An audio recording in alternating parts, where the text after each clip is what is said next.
কয়েক সেকেন্ড, শুধু কয়েক সেকেন্ডেই বদলে গেছে হাজারো মানুষের জীবন। কেউ ছুটে বেরিয়েছেন প্রাণ বাঁচাতে, কেউ খুঁজছেন স্বজনকে, আবার কেউ ধ্বংসস্তূপের নিচ থেকে বাঁচার আকুতি জানাচ্ছেন। ভেনেজুয়েলায় আঘাত হানা পরপর দুটি শক্তিশালী ভূমিকম্পের পর এমনই এক বিভীষিকাময় পরিস্থিতির মুখোমুখি দেশটির মানুষ। স্থানীয় সময় বুধবার প্রথমে 7.1 মাত্রার একটি শক্তিশালী ভূমিকম্প আঘাত হানে।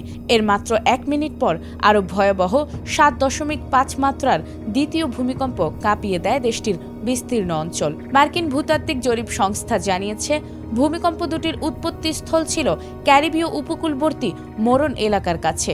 প্রথম কম্পনের গভীরতা ছিল প্রায় 22 কিলোমিটার এবং দ্বিতীয়টির গভীরতা ছিল প্রায় 10 কিলোমিটার।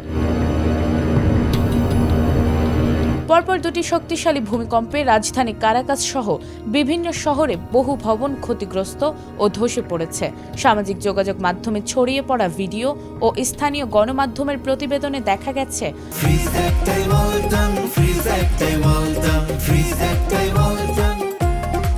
মানুষ আতঙ্কে ঘরবাড়ি ছেড়ে রাস্তায় নেমে এসেছে।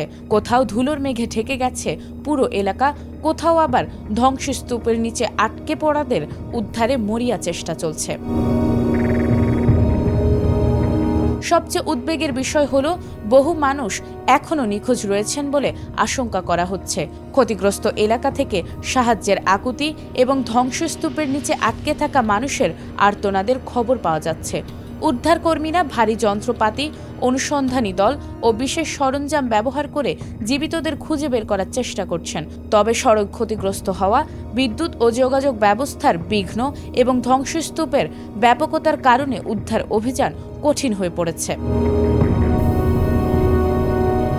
ইউএসজিএস সতর্ক করেছে, হতাহতের সংখ্যা কয়েক হাজার থেকে আরও অনেক বেশি হতে পারে। তবে এখন পর্যন্ত ভেনেজুয়েলার সরকার কোনো আনুষ্ঠানিক হতাহতের সংখ্যা প্রকাশ করেনি। বর্তমানে দেশটির সেনাবাহিনী, জরুরি সেবা বিভাগ ও উদ্ধারকারী সংস্থাগুলো ক্ষতিগ্রস্ত এলাকায় কাজ করছে।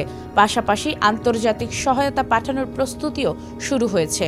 প্রতিটি ঘন্টা পার হওয়ার সঙ্গে সঙ্গে বাড়ছে উৎকণ্ঠা, কারণ ধ্বংসস্তূপের নিচে আটকে থাকা মানুষগুলোর জন্য এখন প্রতিটি মুহূর্তই জীবন আর মৃত্যুর মধ্যকার এক কঠিন লড়াই।